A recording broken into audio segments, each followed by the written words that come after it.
Okay, so one of the things I wanted to talk about was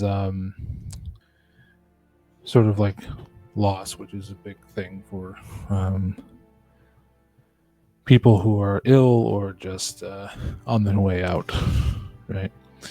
Or just been able to, like, unable to participate in society the way they would like to, right?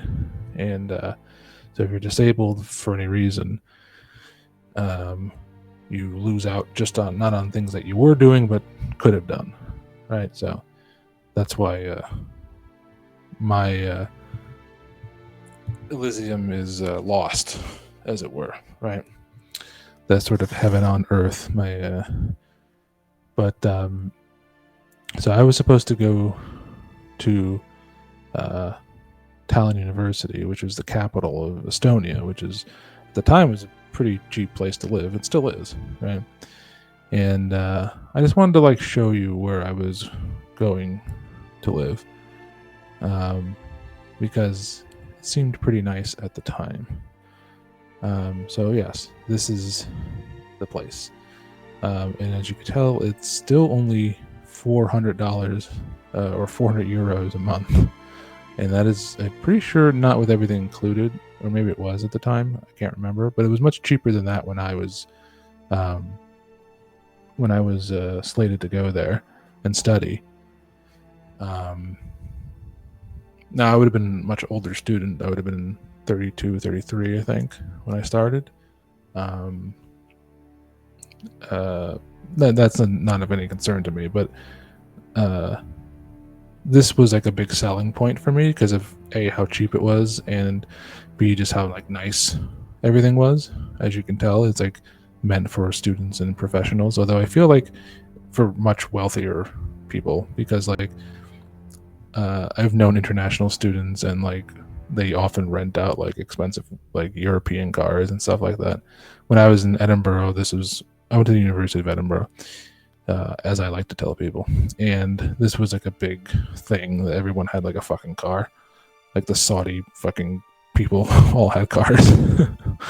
um, Anyways, so this just seemed like a nice place to live.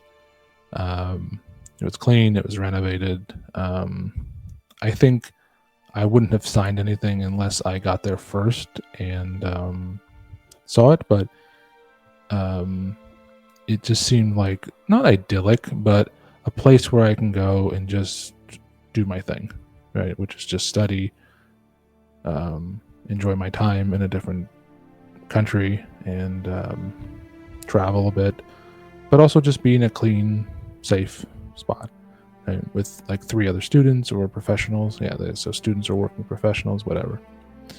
Um, and I'm used to living in like a shared space like this because I went to uni um, internationally, so this wouldn't have been a big deal.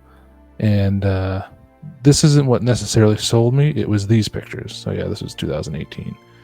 Um, it was like the winter. I was like, oh, we're whatever the version of winter is. But this was the one that really did it. Because I was like, oh, this must be around, I guess, the holidays. And it looks like almost something out of a like a Netflix movie or something, Netflix Christmas movie. Like this, the kind of houses that you see, you know.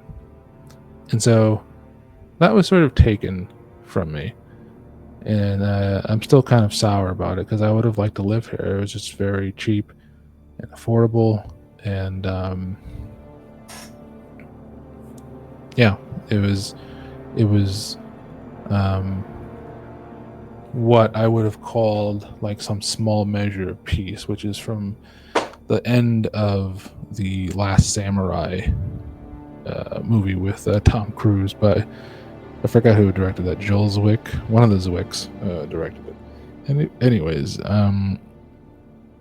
there's that scene at the end of it where you're not entirely sure whether Tom Cruise died or not, right? So the ending is a little bit ethereal in that sense, and the person who is I think pretty much like an anthropologist, right, is narrating it because he's the one who writes The Last Samurai, right?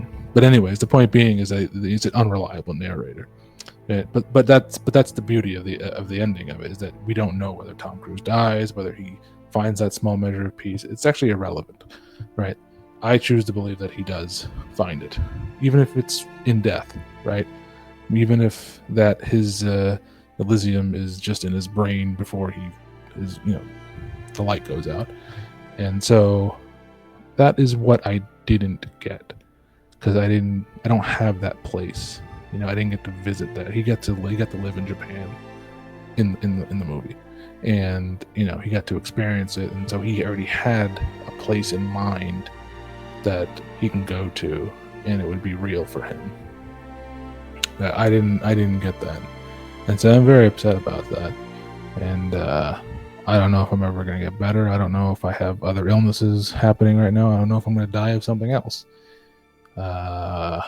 Maybe I'll go visit if I find out that I'm dying of something or whatever. But I'll never be able to experience it the way I wanted to experience it. And I was even sick then too. But I still had enough. I didn't have whatever this is, and I was able to. And that was also part of the reason why, I was debating, because I was like, oh, do I want to go? It won't be as good if I'm not 100% healthy or whatever, even though I was 95% healthy, or 90% healthy or whatever.